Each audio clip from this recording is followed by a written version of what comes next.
पाकिस्तान की सियासत के अंदर तलातुम ऐसा है जो कि अभी तक थम नहीं सका। वो इसलिए जारी है कि 8 फरवरी 2024 के इंतखाबात तो हो गए, लेकिन शोर शराबा अभी तक जारी है। जहां पाकिस्तान तहरीक इंसाफ या सुन्नी इत्तेहाद काउंसिल ये कहती है कि पहले हमें इलेक्शन रिग करके हरवाया गया, अब हमें मखसूस नशिस्तें भी नहीं दी गई।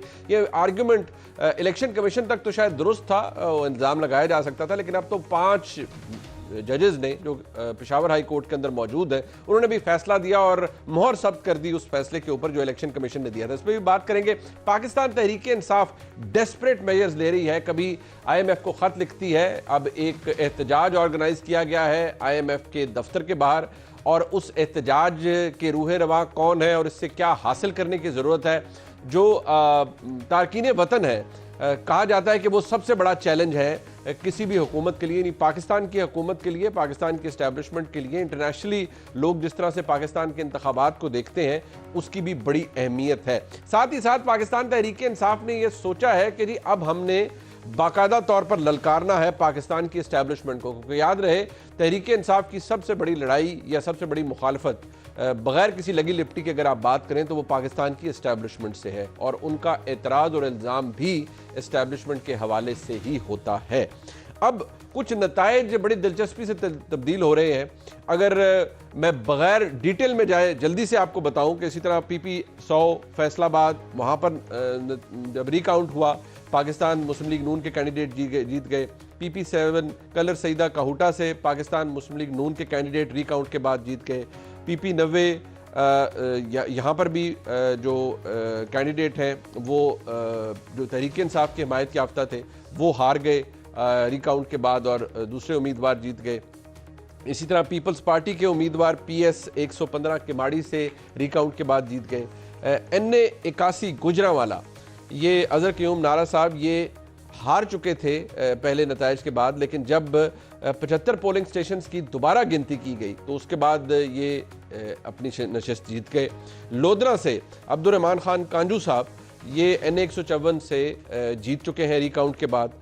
NA 97 फैसलाबाद से दोबारा गिनती के बाद नून लीग के उम्मीदवार कहते हैं कि नहीं मैं जीत चुका हूँ। अब पाकिस्तान तहरीक इंसाफ इसके ऊपर बाकायदा तौर पर एहतजाज कर रही है, और उनका एहतजाज क्या है, वो क्या कह रहे हैं जरा सुन लीजिए कि इल्ज़ाम उनका किस पर है कि 20 नशिस्तें हमारी नून लीग को देने का कहा गया है।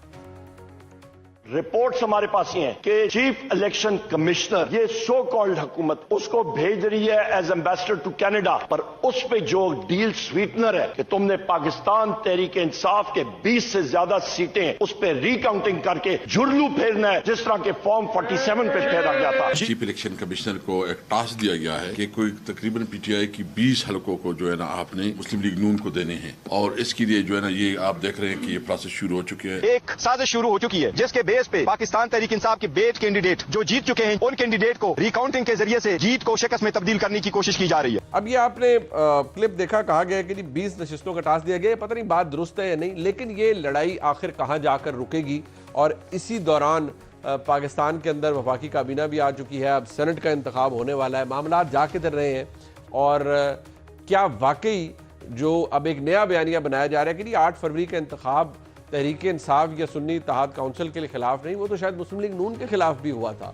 और फिर अब देखिए कलई खुल रही है, बहुत सी सीटें टर्न हो रही हैं, बहुत से नताइज मुख्तलिफ आ रहे हैं, तो ये एक्चुअली हुआ क्या है, ये भी शायद एक नई थ्योरी है। इसके ऊपर बात करने के लिए मेरे साथ मौजूद है इंजीनियर खुर्रम दस्तगीर खान साहब, सीनियर रहनुमा है पाकिस्तान मुस्लिम लीग नून के। खुर्रम साहब आपका बहुत शुक्रिया। जनाब आमिर इलियास राना साहब हमारे साथ मौजूद हैं, किसी दारों के मुताबिक राना साहब आपका बहुत शुक्रिया, और जनाब अतर काज़मी साहब मौजूद है, काज़मी साहब आपका भी बहुत शुक्रिया। अब खुर्रम साहब वैसे मशवरे की बात है, आप भी कुछ दरख्वास्त रिकाउंट की दे ही दें। आपके हमसाए में तो नशिस्त मुस्लिम लीग नून ने दे दी है और जीत ली है रिकाउंट के बाद, तो आप भी कुछ पोलिंग स्टेशंस को खुलवा लें, क्या पता नतीजा वहां भी तब्दील हो जाए। बहुत शुक्रिया मनीब साहब, आपका मशवरा साहिब है, आप कानूनी माहिर हैं, तो जरूर इस पे अमल करना चाहिए, क्योंकि आपके प्रोग्राम में भी और दूसरी जगहों पर भी मैंने तवातर से जो अपना इंतखाब है उसके ऊपर तहफ़्फ़ुज़ात का इजहार किया है।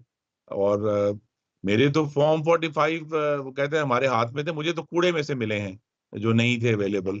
तो लिहाजा वहाँ एक सवाल जो तहरीक इंसाफ से करना बनता है कि अगर तो वो कह रहे हैं कि लेट्स से कल NA 81 गुजरांवाला में जो है धांधली हुई है, फिर उन्हें मानना पड़ेगा कि जो 8 फरवरी के इंतखाबात थे वो फिर दुरुस्त थे, वो फिर उसको ठीक मान लें। और जहां वो ये नहीं हो सकता कि जहां आप जीते वो ठीक था और जब आप हारे तो वो वही जो है वही चीज धांधली में तब्दील हो जाए। तो लिहाजा उनको भी इस पर गौर करना पड़ेगा। यहाँ एक जिस तरह 2013 के इंतखाबात में कहा गया था कि मुकामी बेज़ाब्तगियां हुई हैं और अब जैसे जैसे वो पिटिशंस जा रही हैं और मामलात खुल रहे हैं तो अल्लाह ताला मुस्लिम लीग नून को कामयाबी दे रहा है। नहीं, एक आर्गुमेंट ये भी है ना खुर्रम साहब कि ये उसी धांधली का तसलसल है। अब नया टास्क दिया गया है इलेक्शन कमीशन को कि ये काम आपने करके देना है।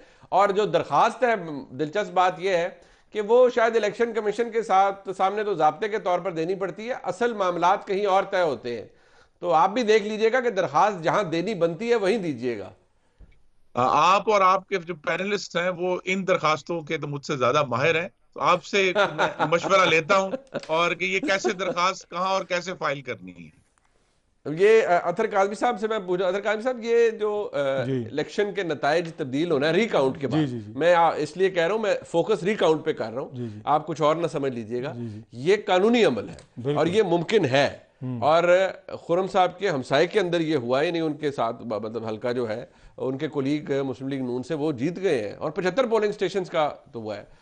तो खुर्रम साहब ने तो कहा है और बाकी मशवरा आप दे दें उन्हें अगर दरखास्त मेरे तो अकल समझ इतनी है कि इलेक्शन कमीशन तक की दरखास्त जाती है, आपको शायद ज्यादा पता है। नहीं देखिए, मसला ये कि दरखास्त ये होती है कि जब आपके पास दरखास्त देने जिसको आपने देनी है उसकी पर्ची आपकी जेब में हो तो फिर दरखास्त देने की जरूरत नहीं होती। अब हम कह रहे क्या है, ये तो मैंने ऐसी मिसाल दी। खुर्रम साहब डिफेंस मिनिस्टर नहीं है, उनको पता है पर्ची कितनी। नहीं, हम जो खुर्रम साहब को जो आपके भी कहने का मतलब ये था कि जो पंजाब के चीफ इलेक्शन कमिश्नर हैं या जो नुमाइंदे हैं उधर आपने दरखास्त देनी है, इधर वफाक में ना आ जाइए। ये हम कह रहे थे, खुदा न खास्ता और तो कोई बात नहीं, खुदा न खास्ता आपका कोई इसके अलावा किसी और जगह पे जो है नहीं इन्होंने नहीं देनी। देखिए चिड़ियाघर भी कोई चीज जगह होती है वैसे, मतलब मैंने पूछा है, वहां तो बच्चे खेलने के लिए जाते हैं। असल में इशू ये है कि अब सियासत में अब हर तरह के इल्ज़ामात तो लग रहे हैं। अब खुर्रम साहब जो हैं उनके अपने तहफ़्फ़ुज़ात हो सकते हैं। मियाँ जावेद लतीफ़ साहब बरमला ये कह रहे हैं, जहाँ पे तहरीक इंसाफ वाले इल्ज़ाम लगा रहे हैं कि हमारे साथ हुई है, जावेद लतीफ़ साहब भी कह रहे हैं कि मुझे हराया गया। इसी तरह फैसलाबाद से भी बहुत सारे लोग कह रहे हैं।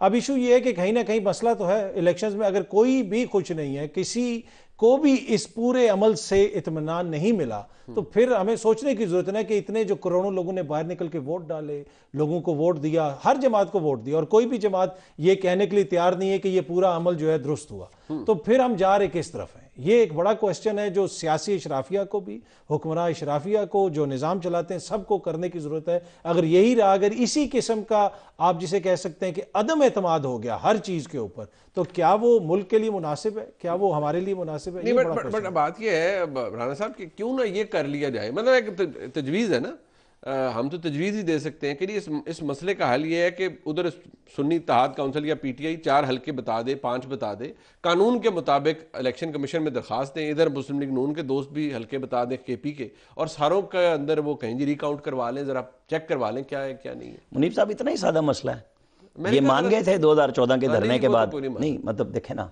अब ये रिकाउंटिंग ना फिनोमेना इसलिए नया लग रहा है कि पिछली दफ़ा अदलिया इस्टेब्लिशमेंट मिल के खान साहब को लाई थी। 2018 की जब मैं बात करता हूं तो लोग कहते हैं उस वक्त की गलतियों को आप कैसे दूसरी तरफ कर सकते हैं। नहीं, तो वैसे इस दफा क्या हुआ? मैं आपको बताता हूं ना, हम भूल गए पिछली दफा इमरान खान की रिकाउंटिंग शुरू हुई थी, ठीक है, ख्वाजा साद रफीक की। चीफ जस्टिस ने क्या फैसला और दिया? मैं फर्क चंद वोटों का था, नहीं, फैसला क्या दिया? इलेक्शन हो गए खत्म, ठंड, Qasim Suri stay, supreme court से ठंड।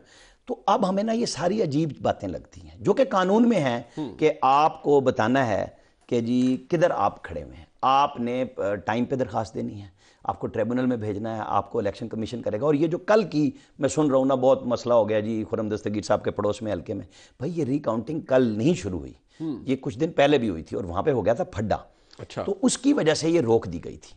तो आपने मेरे शहर से यार एक एमपी जीता है और आपने उसका नाम ही नहीं लिया, पीपी 90 का बखर दरिया खान से, वहाँ अहमद नवाज नवानी जीते और इरफानुल्लाह न्याजी, हफीजुल्लाह न्याजी के भाई। बिल्कुल बिल्कुल, ये पीपी 90 मैं जरा मैं बता दूंगा हमारे शहर का नाम, मेरी गलती है, मैं बताना, मैगा हमारे शहर का नाम भूल गए, बखर से, बखर से, हाँ जी। तो वो भी रिकाउंट हुआ। बिल्कुल, असल में ये इसी बुनियाद पे मैं कह रहा हूँ कि या तो कोई टर्म्स ऑफ रेफरेंस हो कि जी हमने मानना है। जब आपका है कि मैंने मानना ही नहीं, मेरा कौवा सफेद है, आप उसको काला कैसे कराएंगे? कानून आपने मानना नहीं, आप कहते हैं जी बल्ले का निशान, 3.25 मिनट की वीडियो है, सारे जितने जफादरी वकला हैं उनकी कलई खुल गई सुप्रीम कोर्ट में। अच्छा जी, भाग रहे हैं और कल क्या कह रहे थे बैरिस्टर मरवत, हमारी रिक्वेस्ट है सुप्रीम कोर्ट से, हमारी दरख्वास्त सुनी जाए, जब हम देंगे। वो ज़माने चले गए ना, और ले आओ दरख्वास्त, यार हम बैठे हैं, जज भी बैठे हैं, अमला भी बैठा है, दरख्वास्त नहीं आ रही। ये आदतें थी बिगड़ी हुई।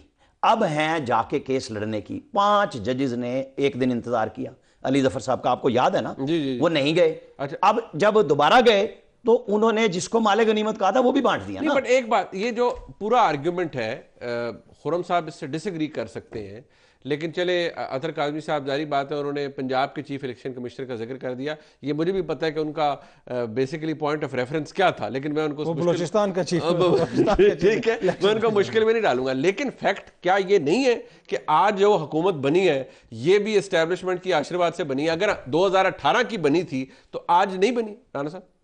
नहीं, इसमें कोई शुबा है। जब मैं ये कहता हूं, हाँ। बात मानने ना मानने की नहीं है कि वो कह रहे हैं मुझे पुरानी मोहब्बत वापस करो, मैं 8 फरवरी से वेट कर रहा हूं। मैंने कहा मतलब आप ये कहते हैं कि मोहब्बतें तब्दील होती रहती है यार। उनकी जो जरूरतें थी बदल गई।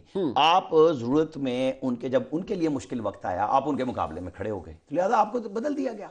अब वो एक ये 2013 का मैं कहता हूं बार बार एक रिपीट है, जिसमें सादा अक्सरियत विफाक में नहीं मिली, बाकी सबको नवाज दिया गया, नवाज शरीफ के अलावा। ठीक है, वो सादा अक्सरियत की वजह से ही बनते वज़ीर आज़म नहीं बने। अब जो अरेंजमेंट है वो ये है कि सबको मिल गई।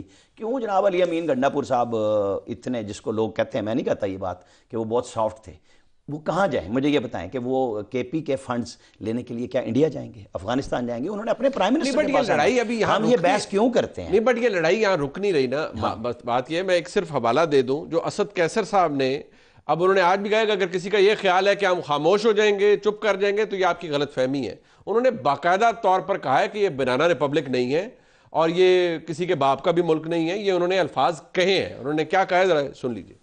अगर इस किस्म तू करोगे तो ये एक बात बिल्कुल मैं कैटेगरिकली वाज़ेह करना चाहता हूँ, हम मुजाहिमत की सियासत करेंगे, हम लड़ेंगे, हम 10 भी एमएनए होंगे ना, वो हम इस किस्म की इनके खिलाफ जो है जद्दोजहद करेंगे, मुजाहिमत करेंगे कि याद रखेंगे इनकी गलतफहमी है, इनका बाप का मुल्क नहीं है कि जिस तरह इनका सोच है कि भाई ये जो है बंदर बांट कर रहे हैं। इस मुल्क को किसी कानून और आइन के मुताबिक चलना है। होश के नाखून ले, हमें उस हद तक ना लेके जाएं कि हम तमाम ऑप्शन छोड़ें। हम असेंबली में इसलिए आए कि हम अब भी चाहते हैं कि कोई निजाम चले, लेकिन आप बिल्कुल खत्म करना चाहते हो तो हम तैयार है आपके साथ, हर किस्म की, जिस तरह तुम लड़ाई चाहते हो हम आपके साथ लड़ाई के लिए तैयार है। बट ये जमहूरियत की जंग नहीं लड़ रही सुन्नी इत्तेहाद काउंसिल, कबूलियत की है। But fact of the matter ये है कि ये जंग तो फिर सब ने लड़ी है कबूलियत के लिए, और फिर वो वोट को इज्जत दो, मुझे क्यों निकाला, उसको पसे पुष्ट बदकिस्मती से डालकर, बहुत कुछ त्याग कर ये कबूलियत हासिल की गई है, और मुस्लिम लीग नून ने भी की है। हेंस फिर किसी ना किसी तरीके से इक़्तिदार भी हासिल किया है।